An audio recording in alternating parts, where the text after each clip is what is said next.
Hello, students. Good morning. Dear students, today we are going to read the chapter The Address, written by Marga Minko. This short story, The Address, is the poignant account of a daughter who goes in search of her mother's belongings after the war in Holland. It is written against the background of the German invasion of Holland. Thus, the story deals with a fundamental human dilemma: whether to cling to the memories of the past or forget it and reconcile with the present. The narrator of the story is a young woman who is displaced as a result of the war. She goes in search of her mother's belongings lent to one of the acquaintance of her mother. When she comes across the familiar object in unfamiliar surroundings, she loses interest in all those things. She leaves them behind in order to forget them completely, to reconcile with the life as it is. The story also conveys the idea that war affects human lives terribly. The dislocated refugees rarely come back to their homes. If any of them does come back, he finds himself in a stranger in the unfamiliar surroundings, and he has to go back. War affects them completely and permanently. This is what happens to the narrator of the story. She is a rootless person now. She has lost her home and her mother. And now she lives in a small rented room in an unfamiliar city. But she remembered the promise made to her mother.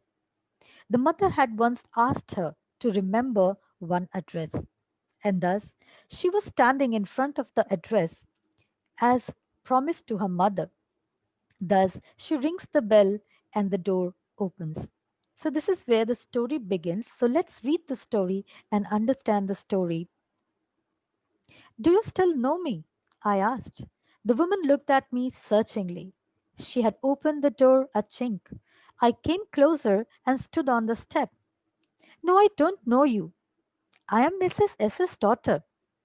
She held her hand on the door as though she wanted to prevent it opening any further.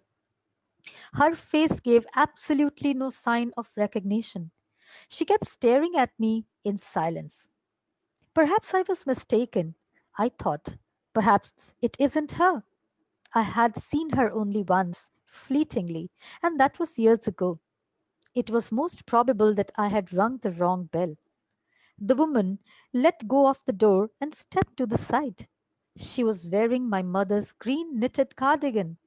The wooden buttons were rather pale from washing. She saw them as I was looking at the cardigan and half hid herself again behind the door.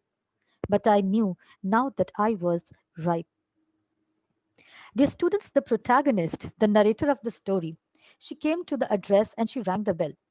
And thus she asked the woman standing at the door if she still knew her. The lady had opened the door a little. A chink means ajar, just a little. The protagonist came closer to the door and stood there. The woman responded negatively, and the protagonist still gave her introduction. She told her that she was Mrs. S.'s daughter, and the woman had held the door tightly as if she did not want her to enter the house. She kept staring at the narrator, though she couldn't recognize her. The narrator thought that maybe she had come to the wrong house. She had seen the woman only for a short time years ago. Fleetingly means momentarily, for a very short period of time. So the woman who answered the door stepped aside and let go of the door. She opened the door and she stepped forward. The narrator recognized her mother's green knitted cardigan that the woman was wearing, and the wooden buttons had become pale because of washing. The woman noticed that the narrator, the protagonist, looking at the cardigan, and thus she hid herself behind the door. Now, the narrator, she was sure, she knew that she had come to the right house. Well, you knew my mother, I asked. Have you come back? Said the woman. I thought that no one had come back. Only me, the narrator said. A door opened and closed in the passage behind her. A musty smell emerged. I regret I cannot do anything for you, the woman said. The narrator said, I've come here specially on the train. I wanted to talk to you for a moment. It's not convenient for me now, said the woman. I can't see you another time. She nodded and cautiously closed the door as though no one inside the house should be disturbed. I stood where I was on the step. The curtain in front of the bay window moved. Someone stared at me and would then have asked what I wanted. Oh, nothing, the woman had said. It was nothing. So here, the protagonist asked the woman about her mother, and the woman asked her if she had come back. She replied only to her, and no one else had come. The woman opened the door, and a passage was behind her. A stale smell occurred all over. The woman told her that she could not do anything for her. And she told the narrator that she had come, the protagonist, the narrator told the woman that she had come from far place on the train just to talk to her. But the woman said that it was not convenient to talk to her right now. And then she asked her to come some other time. And then the woman, she closed the door as if she did not want anyone to get disturbed in the house. The narrator, she was still standing on the step. She saw a curtain moving on the bay window. Bay window is a large window where one can have a view from of the outside. So she could see the curtain moving from the bay window, as if someone was staring at her from the inside, and she thought it was nothing as the woman have told her. And thus she stood there. I looked at the number plate again. Dawdling, it said, in black letters on white enamel. And on the jamb, a bit higher, the number 46. As I walked slowly back to the station, I thought about my mother, who had given me the address years ago. It had been in the first half of the war. I was home for a few days, and it struck me immediately that something or the other about the rooms had changed. I missed various things. My mother was surprised I should have noticed so quickly. Then she told me about Mrs. Darling. I had never heard of her, but apparently she was an old acquaintance of my mother whom she hadn't seen for years. She had suddenly turned up and renewed their contact. Since then, she had come regularly. So the narrator looked at the number plate that was there on the jam. It said number 46. Darling was written on the plate on the white enamel. As she was going back to the station, she was thinking about her mother who gave her the address. She had the recollections of the memories of her time, the childhood time when she was staying with her mother. It was the first half of the war, and she was home for a few days. And suddenly it struck her that the room was different then. Various things were missing from the room. The narrator's mother was also surprised that her daughter would notice the changes so quickly. And it was that time that the mother had told her about this woman, Mrs. Darling.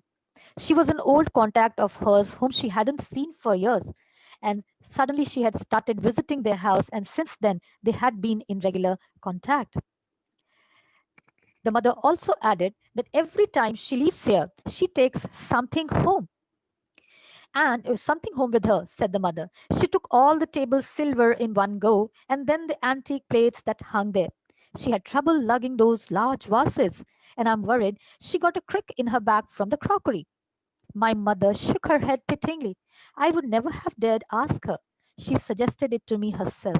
She even insisted. She wanted to save all my nice things. If she have to leave here, we shall lose everything, she says. Have you agreed with her that she should keep everything? I asked. As if that's necessary, my mother cried. It would simply be an insult to talk like that. And think about the risk she is running each time she goes out of the door with a full suitcase or bag. So here, the narrator's mother told her that whenever that woman came to visit her, she took something from the house with her table silvers, antique plates. She had trouble over carrying the large vases also. She also told her that the cramp in her back came from the crockery that she had taken. Her mother shook her head in sorrow. The woman kept telling the protagonist's mother that she wanted to save her precious things. And if they had to leave the place someday, they would lose everything. The mother tried to convince her daughter by saying that it was Mrs. Darling that she had insisted her that she should give all the nice things to her, and she promised her that she would keep the things safely in her house under her custody. So whenever she would return, she could get all those things back.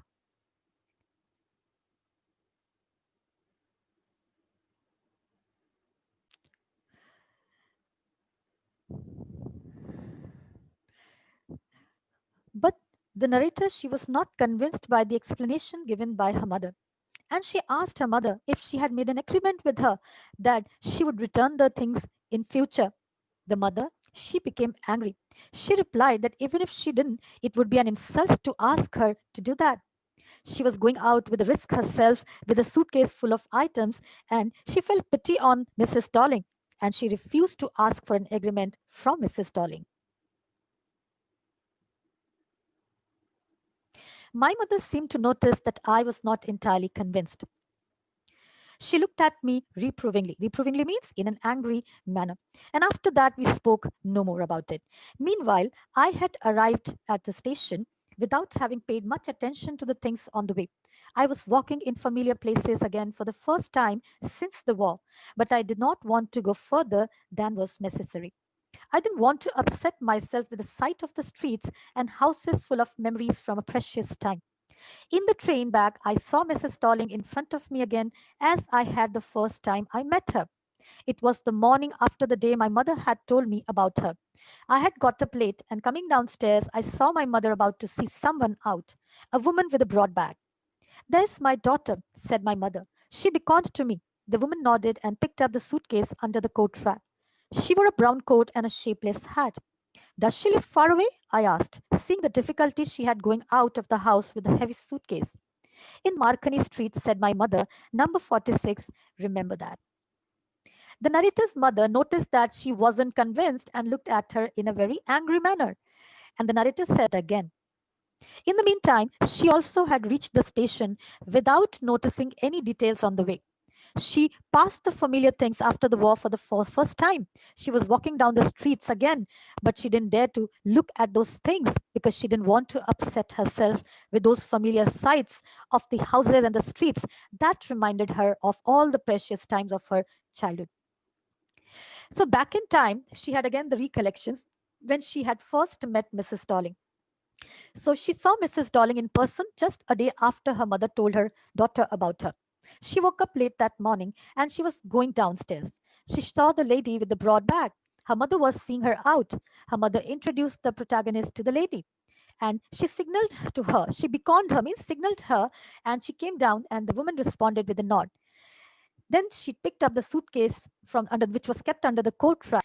The protagonist, the narrator, asked her mother if she lived far away, and the mother told her the address that she lived near Marconi Street, number 46. And it was at that moment that the mother had asked the narrator to remember that particular address. So, dear students, we will stop here today now. We will continue this chapter in the next session. So, have a nice day, students. Do take a reading of the chapter.